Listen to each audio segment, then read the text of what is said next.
पैसे मिळाले पाहिजे म्हणून, आणि लाडक्या बहिणींनी तुमचा टांगापलटी केला आणि फार असं लँडस्लाईड मॅन्डेट दिलं की म्हणून आता बघा आदितीने जे उत्तर दिलं आमच्या मंत्री महोदयांनी अतिशय स्पेसिफिक प्रश्नांना उत्तर दिलं आहे.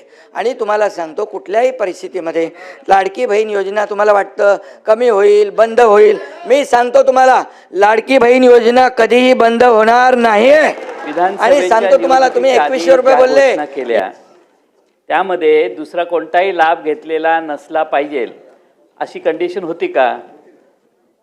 होती तर ज्यांनी असा लाभ घेतला ते अधिक दोषी ठरतात, आणि ते दोषी ठरत असतील तर त्यांचे पैसे परत घेण्यापुरतं हे मर्यादित प्रकरण राहणार नाही.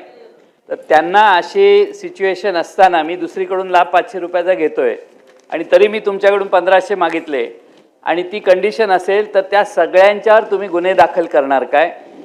असं व्हेरिफिकेशन न करणाऱ्या अधिकाऱ्यांच्यावर तुम्ही गुन्हे दाखल करणार काय? आणि तिसरं म्हणजे सन्माननीय एकनाथ शिंदे साहेबांनी काल परवा पेपरला मी काल वाचलं की लाडकी सून योजना चालू करायचं ठरवलेलं आहे. बरोबर आहे? लाडकी सून, सुरक्षित सून, सॉरी मी लाडकी, आता लाडकं काय इलेक्शन असल्यामुळे लाडकं काय करायची गरज नाही, तर सुरक्षित सून अशा योजनेचा समावेश. बरोबर आहे, मी पाठिंबा आहे तुम्हाला माझा कायम पाठिंबा आहे, प्रॉब्लेमच नाही. त्यामुळं अशी नवी योजना करण्याच्या आधी अशा कंडिशन्स करा. पण पहिला प्रश्न माझा जो आहे की ज्यांनी असा चुकीचे फायदे घेतले, पुरुषांची नावं देऊन, तुम्ही आता काय म्हणताय KYC करतोय, KYC त्यांना अप्रूव्ह करण्याच्या आधीच तुम्ही करायला पाहिजे होतं. KYC आत्ता करायला लागला म्हणजे का? तर तुम्हाला योजना जड जायला लागली, तुम्हाला ही योजना कमी करायची आहे, तुम्हाला खर्च कमी करायचा आहे, त्यामुळे तुम्ही हुडकायला लागला की कुणी डुप्लिकेशन झाले, कुणी जादा बेनिफिट घेतले आहेत, कसे करायला लागले. तुम्हाला हे ज्या कंडिशन्स आहेत त्या नंतर आठवलेल्या आहेत, हे मुक्तपणाने आता मान्य करा आणि आपण आता नक्की कोणतं धोरण स्वीकारणार आहात आणि या सर्वांवर तुम्ही गुन्हे दाखल करणार का याचं उत्तर द्या. जयंत पाटील साहेबांनी या ठिकाणी ज्या बाबींचा म्हणजे उल्लेख या ठिकाणी केला, मी सर्वात पहिला जो लाडकी बहीण योजनेचा शासन निर्णय काढला त्यामध्येच या सगळ्या बाबी समाविष्ट केलेल्या होत्या. आणि साधारणपणे मी आपल्याला पुन्हा एकदा सभागृहाला माहिती देऊ इच्छिते की टोटल रजिस्ट्रेशन जे आलेलं होतं ते 2,63,83,000 होतं. त्यापैकी 2,43,42,936 म्हणजे जवळपास 20-22 लाख जे रजिस्ट्रेशन फॉर्म्स होते हे त्यावेळेला सुद्धा त्याचं रेक्टिफिकेशन झालेलं होतं. नाहीतर पहिल्याच ह्याला 2,63,00,000च लाभार्थी असते, ते 2,43,00,000 लाख होते, म्हणजे 2.43 होते. म्हणजे व्हेरिफिकेशनची प्रोसिजर ही सुरू असताना साधारणपणे ऑक्टोबर, नोव्हेंबर, डिसेंबरच्या कालावधीमध्ये, आचारसंहितेच्या कालावधीमध्ये पूर्ण स्क्रुटिनीची जी प्रोसिजर आहे ही त्या ठिकाणी स्थगित होती. आणि त्याच्यानंतर जानेवारी महिन्यामध्ये ज्यावेळेला सगळ्या विभागांना आम्ही त्या संदर्भातलं, खरं तर ऑक्टोबर महिन्यामध्येच त्या संदर्भातल्या सगळ्या विभागांना पत्र आम्ही क्रॉस व्हेरिफिकेशन डेटासाठी दिलं होतं. कारण इतर विभागांचा डेटा हा आपण ॲक्सेस करू शकत नसतो एखादं डिपार्टमेंट. तर त्या ह्याच्यामध्ये जानेवारीमध्ये जशी त्यांच्याकडनं हा सगळा डेटा प्राप्त होत गेला त्या पद्धतीने याच्यामध्ये सुधारणाही केली गेली. आणि दुसरी महत्त्वाची गोष्ट म्हणजे जी KYCची प्रक्रिया आहे, साधारणपणे KYCची प्रक्रिया डायरेक्ट DBT योजना ज्या वेगवेगळ्या खात्याकडून राबवल्या जातात ह्या सगळ्यामध्येच KYCचं धोरण हे घेतलं जात असतं. पण ते घेत असताना काही 13-14 बाबींची त्याच्यामध्ये पूर्तता कॉम्प्लायन्स करावे लागत असतात.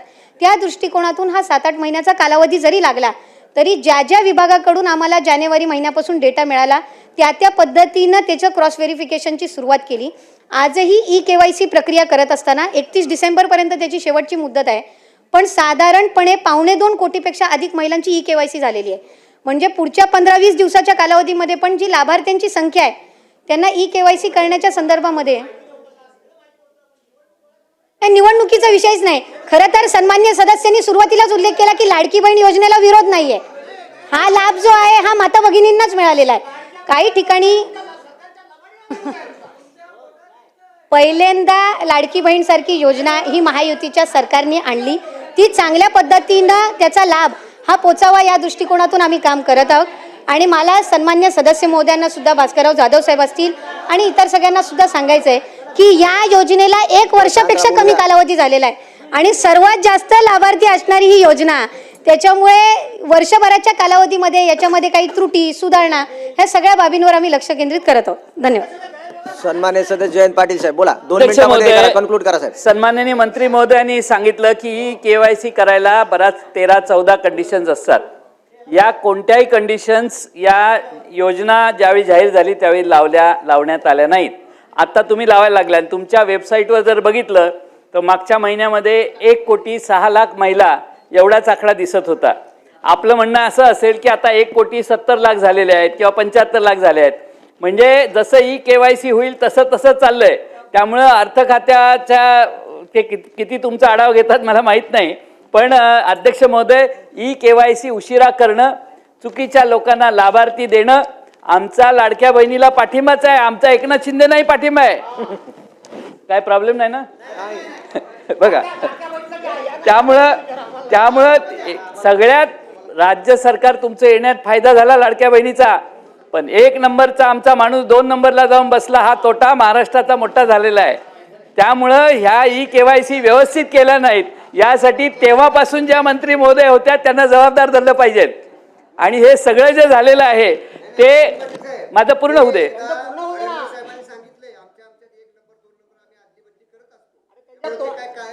अध्यक्ष महोदय, एकनाथ शिंदे साहेब असल्याच लोकांनी तुमचं नुकसान केलेलं आहे. एकनाथ शिंदे साहेब असल्याच लोकांनी तुमचं नुकसान केलं. तुम्हाला ते सारखं समजावून सांगतायत, काय हरकत नाही. 1 नंबर हा 1 नंबरच असतो. 1 नंबर हा 1 नंबरच असतो. 2 नंबरला ठीक आहे. आमचं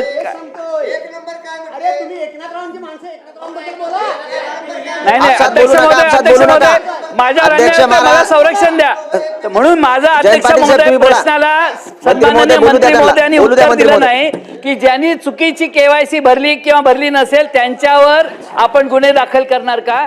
आणि दुसरा प्रश्न म्हणजे अध्यक्ष महोदय, या योजनेने गिरीश महाजन साहेब या योजनेने काय परिणाम झाला तर तुम्ही सगळे इकडे येण्याच्या म्हणजे झोल्यात होता पण तिकडे गेला.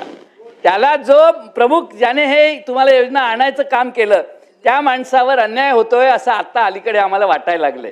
त्यामुळं आता ते देसाई शंभूराजे काय म्हणतायत की 1 नंबरचा 2 नंबर जाईल तर 2 नंबरचा 1 नंबरही जाऊ शकतो. ते आता 1 नंबर इथं नाहीये म्हणून असं तुम्ही म्हणताय.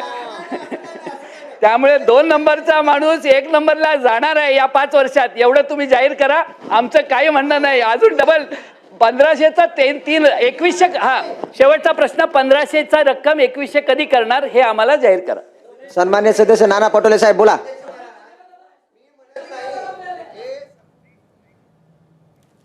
आणि यानंतर एकनाथ शिंदे बोलतायत, आपण थेट जाऊया. हे फक्त निवडणुकीपुरती घोषणा आहे. तुम्ही चुनावी जुमला म्हणाले ना, पैसे मिळाले पाहिजे म्हणून आणि लाडक्या बहिणीने तुमचा टांगा पलटी केला आणि तुम्ही हायकोर्टात पाठवलं, असं लँडस्लाईड मॅन्डेट दिलं की म्हणून पाठवून दिलं पळत बघा.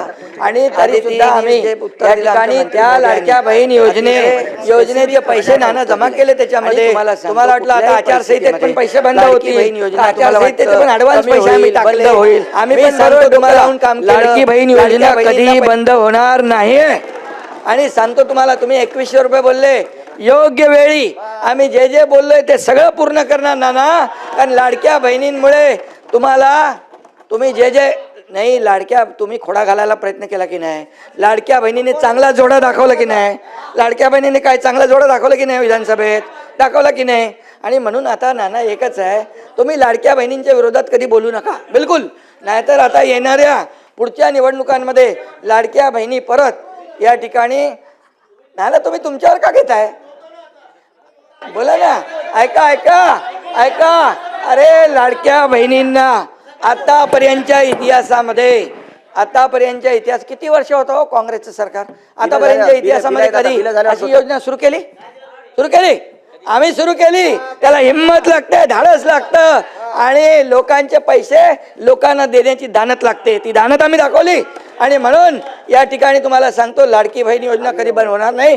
जे जे आम्ही बोललोय ते पूर्ण करणार आणि करणार. योग्य वेळी योग्य वेळी योग्य वेळी योग्य वेळी योग्य वेळी योग्य वेळी देणार.